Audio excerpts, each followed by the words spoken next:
Hello, ladies and gentlemen, and welcome back to another Neki broadcast. Long time no see, I guess. I have been quite busy. However, I bring you something extraordinary. I would say I am going to try and finish World Conquest once more, and this time I will make sure that the casts are quite quick and focusing on the most important aspects, simply because I will be playing first, casting later, so that you, ladies and gentlemen, can get a very condensed material with all the interesting points and all the knowledge basically compressed into one video that packs a punch. Let me know how this new series works for you. I've noticed that most of you were understandably reluctant to watch those long live cast videos because this is quite a complex scenario. So let me know how these condensed versions look, and I have a particularly good feeling about this simply because A, I have more experience now in World Conquest, and B, you should see this scenario. As far as I remember, it was absolutely fantastic, and it does show a very important, several important concepts in World Conquest. I would say decent execution, and also you would see what happened. You won't believe this. What are the odds of that? So stay tuned and join this World Conquest adventure with me. Second time, hopefully, we will manage to finish it. I am much more versatile this time, so let's keep going. So, to war, prepare to defend yourselves. So apparently I random Drake, and also I random as absolutely fabulous hero, Elvish Enchantress. Very happy with that. Also very strong healer here. So you can see already it's starting to look absolutely fantastic. I'm going versus Undead, so I need to take this into account in my strategy. And he has a Drake friend, so I'm assuming is Drake Undead, and or perhaps not, perhaps it's just a random hero, but I do remember it was Drake Undead as far as I can basically recall. Now, never fear, your trusted friends stay beside you, and let's keep going. So let's have a look at the map. Very close map, close and personal. This space is more or less unusable. The most important thing to notice here is that blue player is so close. Absolutely. Is it blue or is it something else? Oh, it's green. Green player is so close to the enemy. So in these situations, you have to run, like Usain Bolt, even faster if you are capable of doing that. And my idea was to basically recruit. This is Undead Drake. Recruit a bunch of ghouls, and the beauty of ghouls is that they will be attacked mostly with melee, and ghouls will poison the drakes, right? Because the drakes are the fastest units, they can fly. So ghouls will poison the drakes, and then I will be able to run back. Well, I'll be honest with you, and I'm going to tell you that I discovered this strategy by mistake simply because I had a weapon here and I did want to give it to a trained ghoul. So I just went crazy and recruited ghouls until I got the traits that I wanted, but they did prove to be quite useful in the end, those ghouls. And yeah, let's see how that worked for me. Pretty standard here. It should be pretty standard. Here I am going to, yes, I'm getting the scepter simply because it is the best unit. And as you can see, I'm getting 2 scouts. Really important here to just lure units if possible. Always useful. Obviously, this one goes on a mission to grab villages. This one not going to be so useful in the beginning, but probably later on, having that ability to help your teammate which is fleeing from the enemy. It's really good to have 2 scouts. Highly recommend the scenario 1. And I believe this one is resilient strong. I think I wanted a trained troll to grab this, so I was not particularly impressed by that. Now let's see how Drake played this one. Again, I recruited 2 ghouls. They were both trained, to be honest, but they only had +1 HP per level. That, to me, is not trained. I wanted a really sturdy ghoul. Plus, I wanted clashes, simply because clashes are useful in general, and particularly useful versus Drake. So a clash I can kill burners, a clash I can kill saurians, a clash I can kill anything else except undead. So plus I was going to run, and I needed some meat, basically some moving shields. This was my idea: moving shields and then range to cover it. Now, as you can see here, I did take ranged, and as you can see here, I did take hit points. So with elf and orc, I went the range route. With undead and Drake, I went the HP route. Makes sense because HP gives you, for example, tenacity, which is fabulous in undead. Also undead with the hit points, and Drake with more hit points. They already have a ridiculous amount of hit points, but it basically adds to their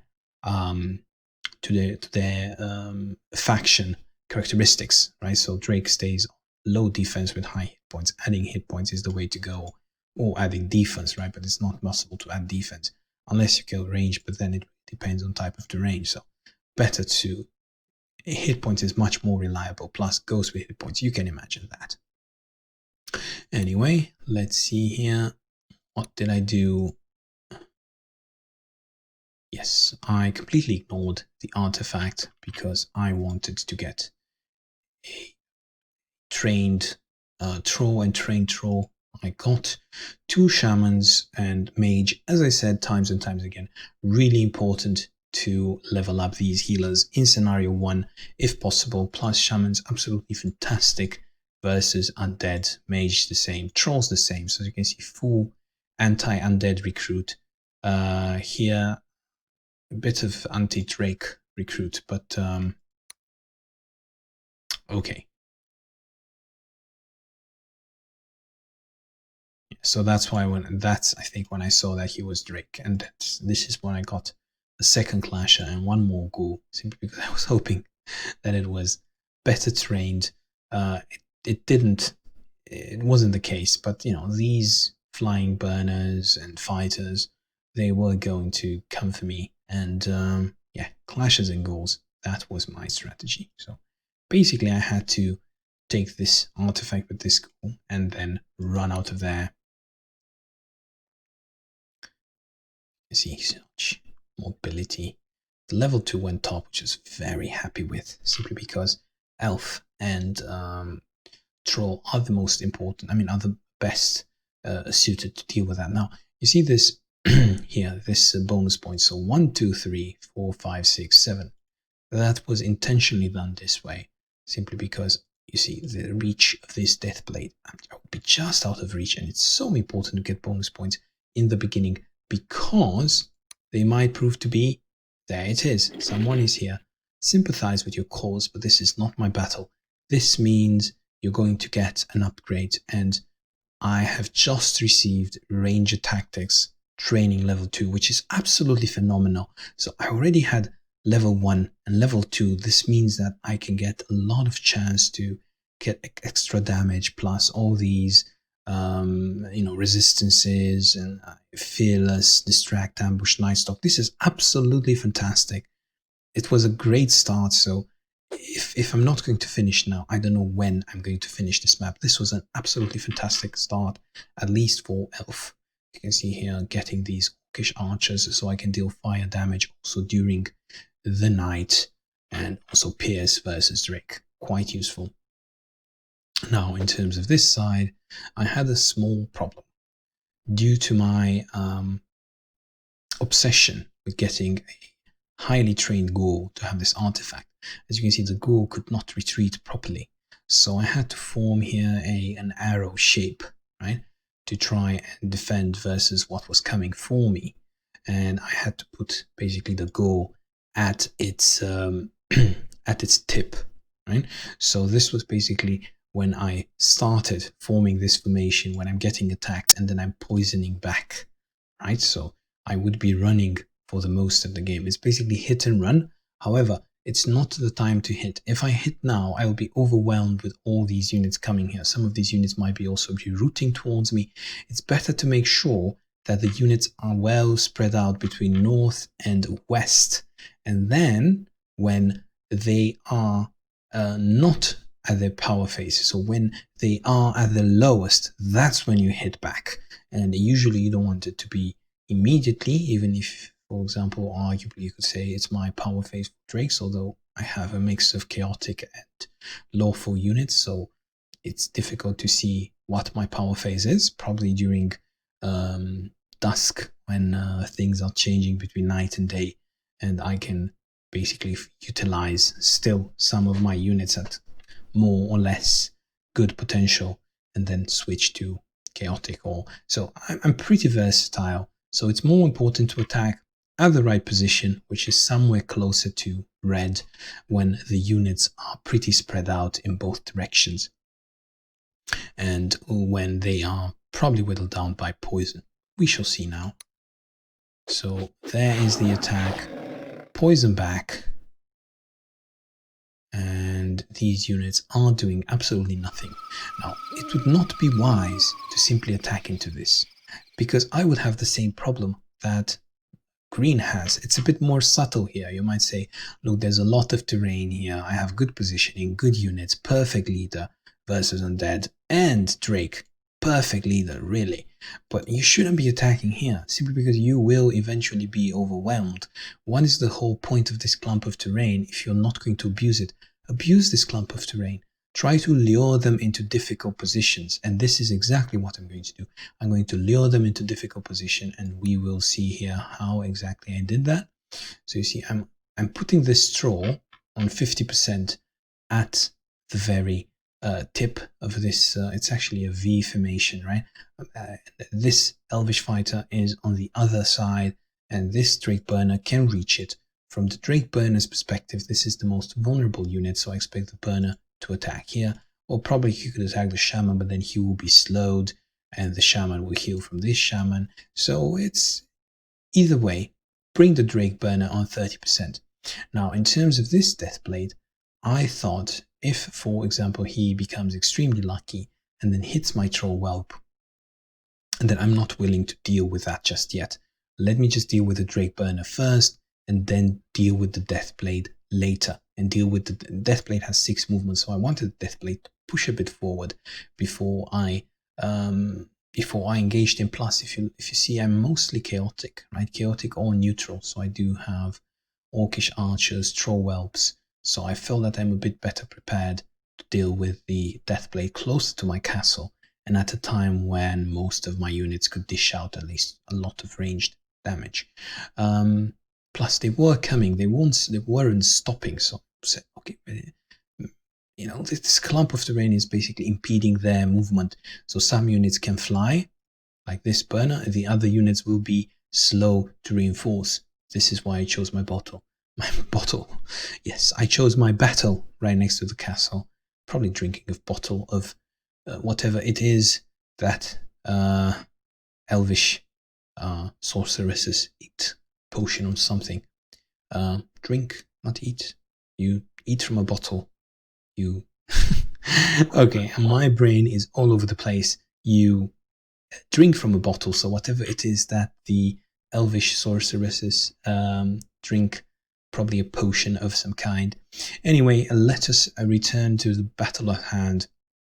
You see again this arrow shape, again with the gore at the tip of it, simply because, well, he was the slowest, right? So I really didn't have much choice. Plus, only 2 units can attack me. The one is already poisoned, has 22 hit points, and I am basically unscathed, and I'm on 60%. This level 2 can't really reach me.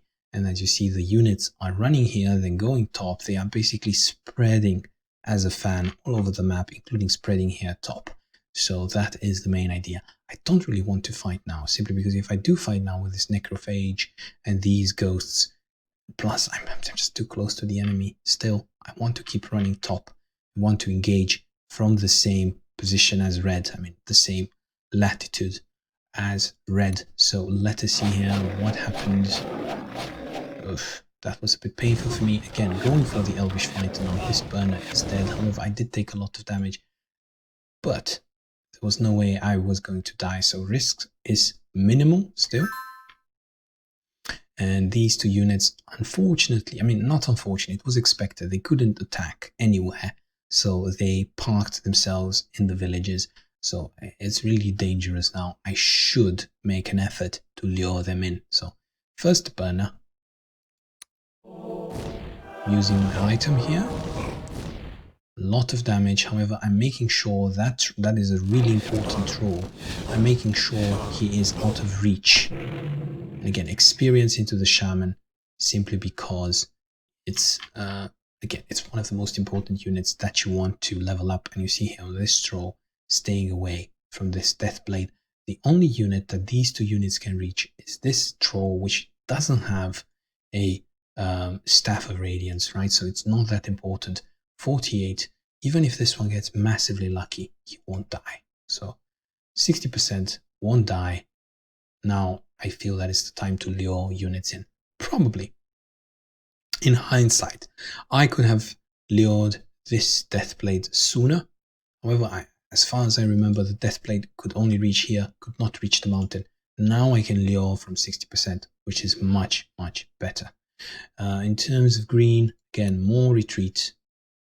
Again, I'm ignoring the damage, right? Of course, I'm healing this guy, but of course, and I also want to get my bonus point first. Right, look, get a Saurian that can, it's just perfect. It can help with healing. So I get attacked, I heal the damage, whereas the enemy cannot heal as fast as I can. He would have to grab villages. So healers, that was just perfect for my strategy. I mean, Fearless Augur, that is just an incredible unit. So again, all went relatively well so far. I have these wounded units keep chasing me. I keep healing and keeping my units in a ball of death. So, well, it's running scared ball of death, but it will eventually, I will eventually strike back. Now, I was luring this skirmisher here.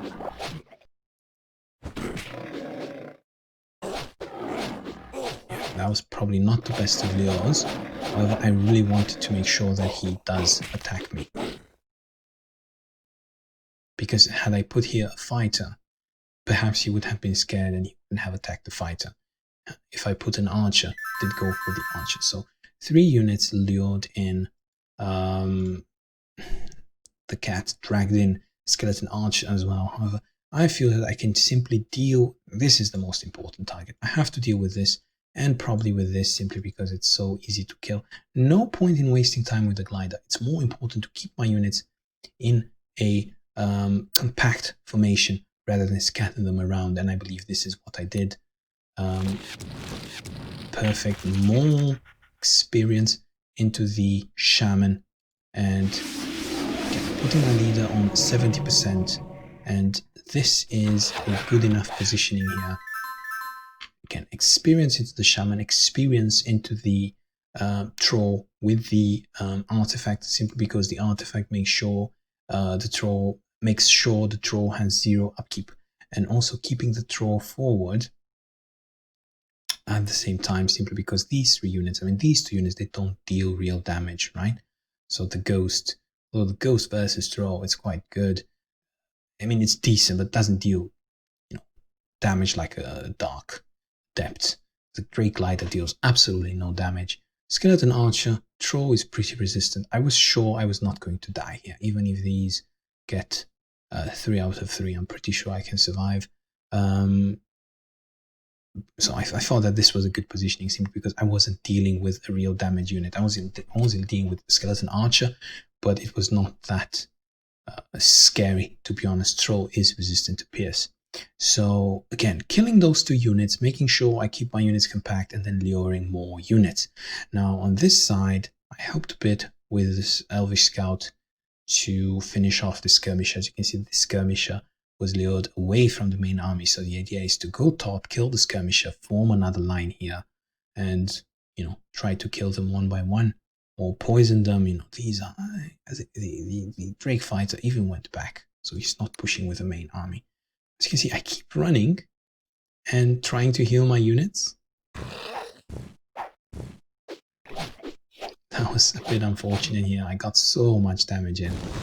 I was a bit frustrated, so I thought I should finish him off. So I did use the Elvish Fighter here. But as you can see, I'm still far away from the Adept. I'm not getting hit by his damage dealers. Drake Fighter, sure, is a damage dealer, but not during night, right? These two, clashes, they are, I would say, decent during nighttime simply because of how their damage distribution works. But still, most of these units, they are running rather than hitting, right? I do have some units which can hit now 1, 2, 3, 4, but these are already low HP. Also, this archer can hit a ghoul, which is not the best target. This dark adept is out of reach, and I'm sure there are more units here running around trying to catch their breath. I'm not sure if this, actually losses and kills is updated. So I've killed 3 units of his. He went for the leader. That is, in my opinion, a bad idea. Should have just finished off the ghoul. That is not going to die here. Those are not real damage dealers. So imagine he went for the ghoul. Much better. Here he didn't even go for the troll, simply because the troll would have dealt a lot of damage with Staff of Radiance. Bit a lot of damage on this ghoul, but nothing unmanageable simply because he has the healer behind him. Now, as you can see, most of Undead is on this side. Most of Drake, well, I don't know, I see 3 Drakes. It's a mix. It's a mix, to be fair. It's a mix.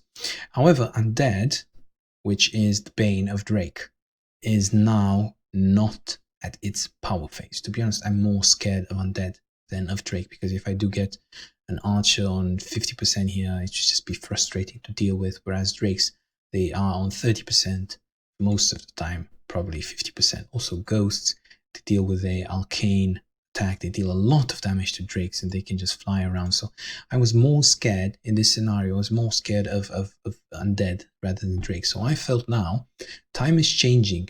Now it's perhaps my time to attack. Also here, for example, this skeleton deals a lot of damage during night. However, during daytime, not that scary. So in this perspective, this is not, this is basically a meat grinder here. So here I thought, okay, if I kill the Drakes, then I'll be left with some Undead that do nothing. So that's why I'm running away from the skeleton archer, simply because I feel killing in this area will be more rewarding than just pushing my units to the edge of the map. So I'm focusing of eliminating units which are Drakes mostly. So this is what I dealt here, and of course this one is an easy kill. And there's no point, simply because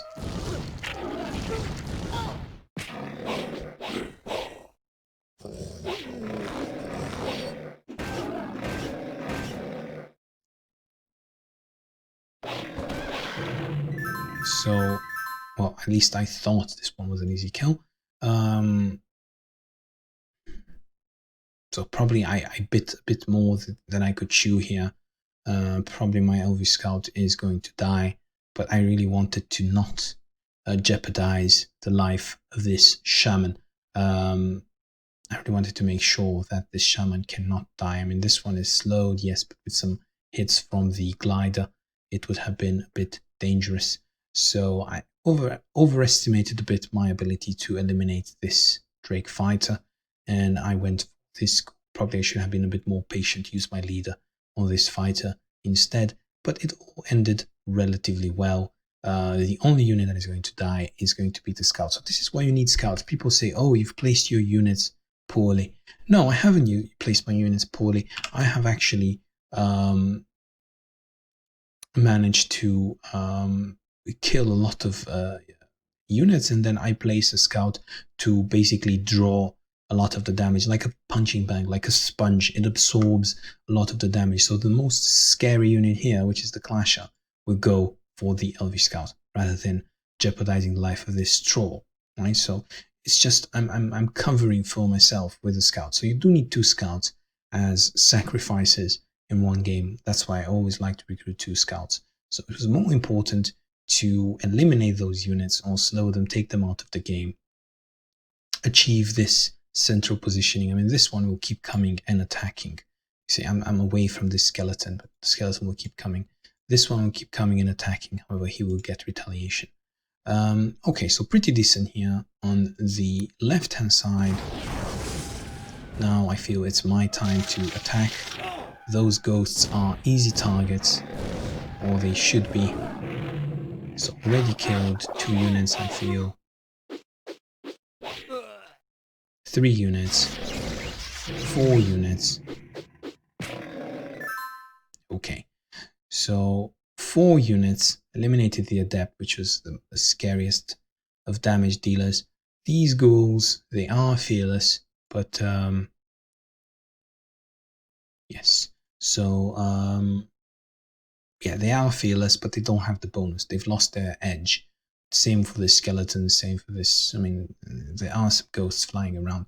So you might say, oh, this is a weak positioning. I believed it was more important to kill the adept. And there will be, in every line of defense, there will be a weak point. So why isn't my weak point this goal? Right? 40%, he will basically draw a lot of attention, enabling all my other units to probably not have the problems that they should have, simply because this goal is sticking out, right? And saying, attack me, oh, attack me, I'm weak. Sure, he has 3 experience. A ghoul is expendable. I killed 4 units this turn. It's worth it to lose a ghoul for 4 units, or at least this is my philosophy. Plus, it will be day, and all these undead units will be absolutely useless. 1, 2, 3, 4, 5, 6, 7. Okay, 7, 8. 8 undead units. This is not undead. So 8 undead units will be absolutely useless. Definitely the right time to fight. Definitely the right time to sacrifice a ghoul, or better said, lure these units around the ghoul so I can kill them easier next turn. Okay, let's see what he did. He went for the scout, so already I don't need to worry about that. About that clasher. Luring in a drake as well. Second drake. And a ghost. So you see, that ghoul did not die. So the ghosts don't deal real damage. Well, versus drakes, they are quite good. Versus ghouls, they literally deal no damage. So I haven't lost any units at this point. I basically use this ghoul to absorb 1, 2, 3, 4, 5 attacks, and they are in relatively poor position. Now here I only lost a scout, and sure, I lure the skeleton archer. This skeleton was going to walk around and attack anyway, but now I feel it's day, it's morning, and most of the units here are undead. There is 1 or few drakes, but I feel most of the units are undead, so I feel that now is my time to simply move forward without caring that much. So now I'm going to play, I think, single move. This just deals incredible amount versus clashes, right? So I just basically annihilated this clasher. Then I felt, okay, I got rid of the clasher, which was, let's say, the big problem, big damage dealer. Now I can really basically go unchained on these undead and put some more experience into this troll whelp. Keep him on 50%, keep him at full life, don't endanger him at all, and cover him. This was a bit of an impulse move. However, this one has good traits. However, 60%, it's basically cover this troll even more.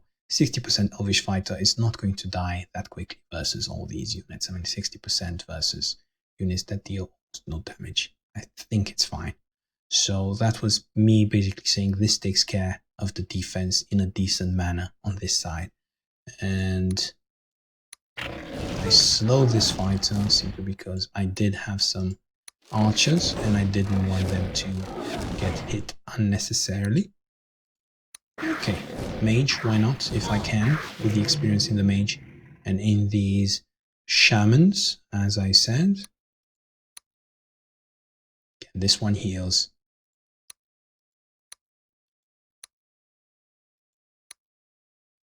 And I suddenly decided, that is probably enough. And yeah, again, I did not attack this archer. It was more important to keep my units in one go. As you can see, as he keeps attacking, he loses HP while my elvish fighter regenerates. And I needed a turn where I could use everything at once. Going for this goal would have been a bit difficult simply because it dies relatively slowly. And yeah. Okay, let's see here. This is also an important turn. Getting rid of that level 2, so important. Eliminating these level 2 targets in the first scenario should be a priority. It was a bit late for me to eliminate that, but if you think about it, it only attacked. I kept running, it only attacked once, and then it died. So, pretty happy about that. It's an important target there. Again, these are the ones that deal damage during the day, so important to prioritize them first. Okay, experience into the adepts. These adepts, 31 and 32, they are quite strong. They are not going to die from 2 attacks during daytime, so it's absolutely fine. Did want to eliminate again the drakes, simply because the undead, as I said before, they don't deal that much damage. And again, prioritizing experience into heroic units are really important. Even if they get level 2, they don't pay upkeep, plus they are automatically recalled at no extra cost. So yeah, and I said, okay, I might as well free up this school as well, since it has gone relatively well so far. The way I did this was to go for the ghost. Again, 40% here, 26 HP. Not going to die that easily, especially since I don't see any dark adepts lying around.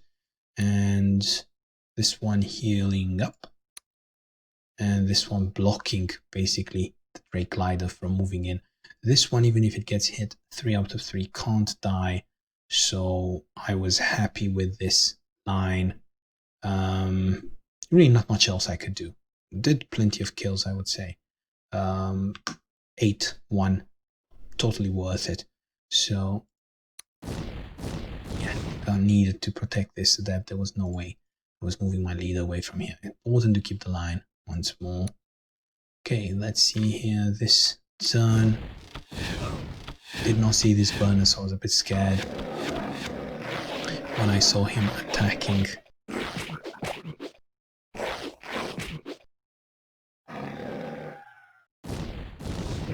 Okay, lost a clasher there, so my second unit lost.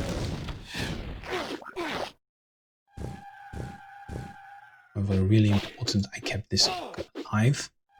Better the clasher than the augur. And these units are walking into their death. However, I just lost my archer as well. So you see here, putting these units forward basically lured all these units in pretty bad positions, right? So they are quite accessible now, all of them. So it's really easy for me to kill this skeleton, free up this troll whelp, but it's just so much more comfortable for me, right? So these absorbed some damage, but it dealt some damage back, and look, these units are perfectly lined up for an attack, much better than before. So as usually, I'm prioritizing this one. My leader basically gets 1 shot, 1 kill, these undead. And now, I could have kept my troll whelp there, but I said, don't take risks if you don't have to, right? For example here, I lost the clasher, but I didn't lose the augur. I didn't expose the augur, so take this back. It can still get a decent kill here on the skeleton archer, so it can still do pretty well. So that was a unit killed. That was perfect use. And now he's in a position where he can heal safely. Again, I do have 2 elvish shamans. One is for slowing, the other one is for getting the last hit.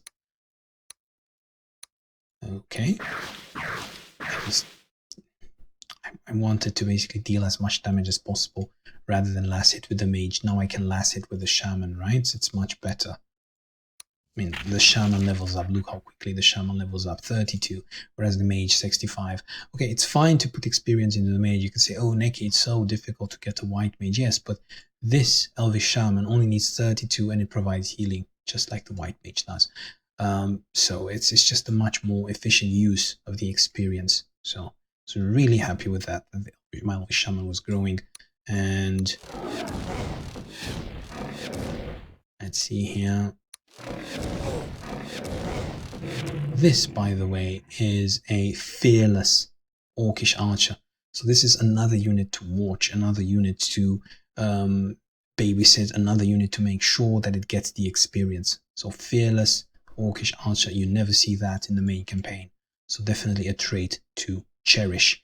Now, bringing this herbalist forward would have exposed him to this burner, so I had to be careful here what units I push forward. However, this orcish archer needed to survive no matter what, so you see I'm covering him from this side with the troll whelp. I would rather risk the troll whelp rather than the orcish archer. And again, herbalist 35, orcish archer 18, so I moved my herbalist forward. Especially he has impact versus archer. Pretty impressive there. And again, to cover the herbalist, because the herbalist is a heroic unit, I need to bring my wolf rider. So I had the scout before, now I had the wolf rider to cover. It was important for me to take advantage of this day, eliminate as many units as possible, and I needed to move freely to get the experience. If you remember, I killed 1, 2, 3, 4 units, right? Definitely worth it to use a wolf rider for that. This is what scouts are for. Grab villages initially, perhaps lure the enemy in different directions depending on how you use them, and cover, sacrifice in the end. Scouts are pretty good. So we shall see here that now all the attacks, all the attention should be drawn by this wolf rider, simply because he can be attacked from a bajillion sides and he has less HP than this dune herbalist. So let us see here. Oh, never mind. Dune herbalist perfectly covered now, and experience into the, yeah, again, add 1 more kill to that tally. So it's now, I think, 5, even 6 kills. I don't even know. Definitely worth it to use a wolf rider for that. So lure, but also be willing to sacrifice at one point. So if you see here how many units there were, it just seems like there's nothing left on the red side. So incredibly efficient. And this brings us to the green side here, where I could use my ghoul to, again, the ghoul is fearless. So it's perfect to give him the storm trident. So we see the amount of damage there, 20. That is an insane amount of damage. And okay, again, I'm going through the south because it seems like there's nothing coming, right? It's basically a front line that is broken at this side. So this is where I'm going from, especially since I have the storm trident here. Yeah, it's a bit more difficult to kill this ghost. I don't have a storm trident lying around, so I'm starting from south, and great. Now this unit is vulnerable, and now this one should get the kill, healing up all these units. I mean, preventing these units from losing health, healing up this storm trident, and basically just, having a nice clumped up compact formation leader to basically close them off from the enemy. And yeah, 3 kills plus a nice position forming. Already I just didn't need to invest time here. I could have just retreated. Plus I was running out of resources, so bring the Saurian Augur back, and put the Dark Adept in a defensive position and run away with these ghouls to try to scatter enemy units in a useless corner. So again, sacrificing 2 more units, but they are not, I mean, if you think about the ghouls, they don't really do much. This one does because he's fearless and he's wielding a storm trident, but ghouls, they are sacrifice units, right? So you see I'm going back, forming a line there. It's just water. It's just airtight, right? Airtight defense. And then the ghouls, go here on 50%, try to protect this mage even more if it was necessary. 50%, pretty good. I don't really care if he dies or not. And this one basically run in. I mean, remember when we were playing StarCraft 1 100 years ago, 12 years ago, I don't even remember when. So you were seeing these competitive players, they were microing 2 or 3 Marines versus a Zealot, right? They were going like one Marine in one direction, the other Marine in one direction, the other Marine in one direction. The Zealot will run between them, and the Zealot would eventually die, even if the Zealot was actually more powerful than the Marines, right? So it's exactly the same. Okay, go for this Marine, or for this Marine, or for this army. So split into 3, and you will be crushed between the green and red armies. Anyway, red has been doing so many kills, and to be honest, green the same. So if I look at green, 13-1, that suddenly they are left without armies. And this was partly because we played well, we retreated, and then we fought back. It is also because we recruited well, and because of the unit composition of our enemies.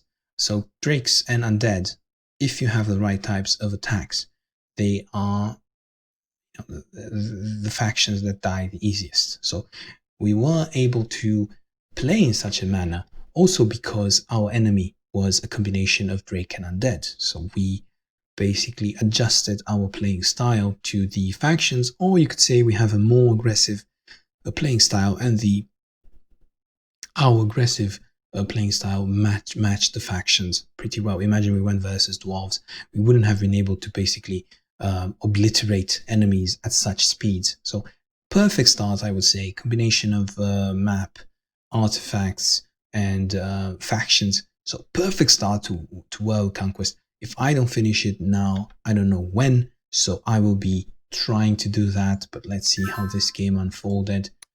Again, going for the Wolf Rider, as expected. This is exactly what I wanted him to do. You say, oh, Wolf Rider died too quickly. No, he didn't.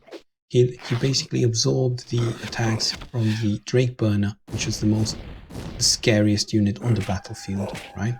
Troll, again, absorbing attacks from 4 units. So I lost 3 units here. However, again, 4 units. Probably 5?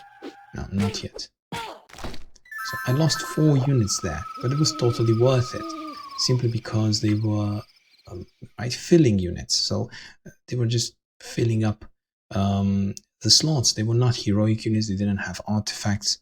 So I lured 2 ghosts away from the battle. This is simply waiting here to die. This green army can deal with these ghosts and this very easily. And the red army is more than capable to dealing with these, I feel. I don't remember if I retreated or not. Let's just see what I did. So basically I said, this is basically I mean, if you think about it, it's a 60% goal. So it's not a weak link, but because I have this leader, it becomes a weak link. So because now basically this goal is in a difficult position, and I can use my artifact on that goal, and now this army is, I think, with this Drake glider here and this ghost, it should be pretty easy to hit. Yeah, I'm going with the archers or the ghost, and now I believe I should be able to level up my shaman. I should be able to level up. Perfect.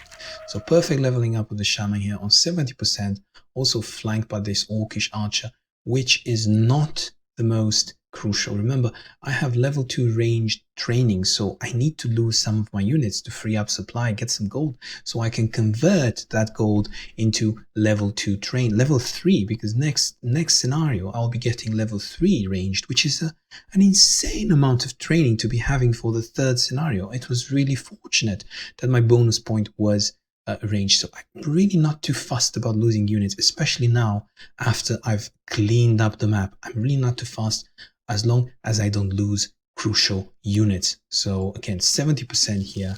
The Elvish Shaman, he shouldn't die even if he missed. It's not night yet, so should be fine. This Skeleton Archer, Lone Skeleton Archer. Okay, this one is hitting way too much, but I don't really mind. It can still have one more level, so it's not wasted experience. Let's see here. trying to go for this glider as well. Why not? Simply because, well, I guess not.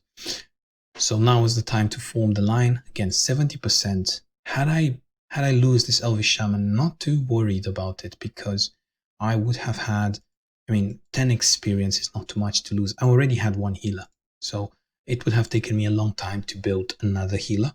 So I might have as well recruited a new Elvish Shaman with better training and turned that into a healer rather than this one. So I wasn't too bothered if this one was going to die. And also I was hoping that he will need like 5 slots for him to die. Remember, ranged attacks, they will be met with slow. So it's quite a difficult target to kill if you think about it. Plus 60% here, 60% here. So I was basically trying to discourage them to attack here. I was basically encouraging them to go for this 40% Orcish archer, but it's a really odd position. He would have to go around the shaman, then he would have to attack the shaman, right? So plus here he could go for the Elvish fighter. Didn't I cover that Elvish fighter somehow? No, I didn't. This must have been a mistake. Although he needed 2 out of 2 versus this Elvish fighter, so this might have been a mistake. I wanted to heal the Elvish fighter, but at the same time I've just realized that Drake Glider can hit it now. Anyway, on the green side, I believe I'm killing all these ghosts here. Even able to save this glider.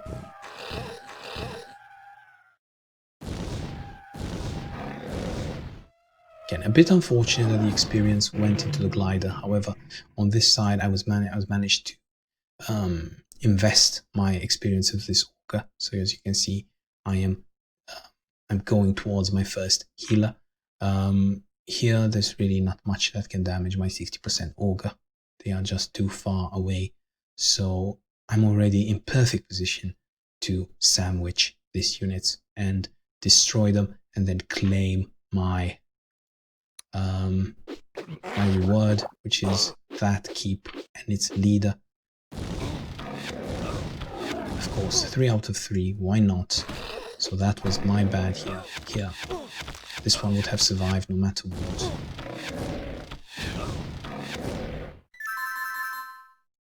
This Elvish Archer, not that important.